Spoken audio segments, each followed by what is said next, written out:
எப்படி இருக்கு ஜேடி. இந்த மாதிரி படங்கள்லாம் வந்து ஏன் வெளிய தெரிய மாட்டேங்குதுன்னே தெரியல. சில படங்கள்ல பார்த்தீங்கன்னா, கிரைம் படம் அப்படின்னு சொல்லுவாங்க. ஆனா எதிர்பார்ப்பு வந்து அந்த அளவுக்கு இருக்காது. ஸ்க்ரீன் பிளே ஏதோ ஒரு விஷயங்கள் வந்து கொஞ்சம் டவுனா இருக்கும். இல்ல சரியா வந்து உங்களுக்கு புரியாது. இல்ல இன்னும் கொஞ்சம் நல்லா இருந்தா எடுத்திருந்தா நல்லா இருக்கும் அப்படிலாம் தோணும். ஆனா இந்த மாரி படம் வந்து ரொம்ப ஆச்சரியமா இருக்கு. இதெல்லாம் வந்து தியேட்டர்ல பார்க்க வேண்டிய ஒரு படம். ஸோ ரொம்ப மிஸ் பண்ணிட்டேன். ஸோ இந்த படம் பார்த்தது வந்து அ ச்சே! இந்த மாரி படத்த வந்து சொன்னா தான் வெளிய தெரியுதுல்ல அப்படின்ற மாரி ஆயிடுச்சு. ஸோ இந்த படம் பார்த்தீங்கன்னா, முழுக்க முழுக்க ஒரு கிரைம். இந்த கிரைம்க்குள்ள ஒரு காதல். ஸோ இதுல வந்து எதிர்பார்க்காத விஷயங்கள் நெறைய இருக்கு.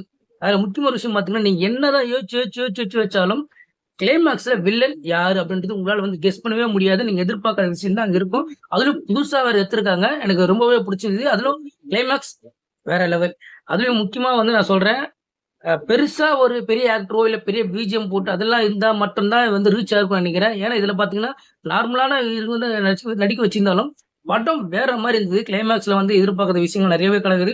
அதுலயும் பிஜிஎம் நார்மலா சாங் எல்லாமே இருக்கு. இதுல முக்கிய விஷயம் பார்த்தீங்கன்னா, ஹீரோயின் வந்து யார லவ் பண்றாங்க, யாரெல்லாம் கல்யாணம் பண்ணணும் அப்படின்னு நெனைக்கிறாங்களோ, அவங்கள ஒரு ஒருத்தரா வந்து சாகடிக்கிறாங்க. இது ஏன் சாகடிக்கிறாங்க? யார் சாகடிக்கிறாங்க? எதனால இதெல்லாம் நடக்குது? அப்படின்னு கண்டுபிடிக்கிற இந்த கிரைம் தான். ஸோ இதுக்குள்ள வந்து நெறைய விஷயங்கள் இருந்தாலும் தியேட்டர்ல பார்க்கலன்றது தான் என் கவலை. ஸோ இந்த படத்த பாருங்க. படத்த பார்த்துட்டு உங்க கருத்த கமெண்ட் பண்ணுங்க.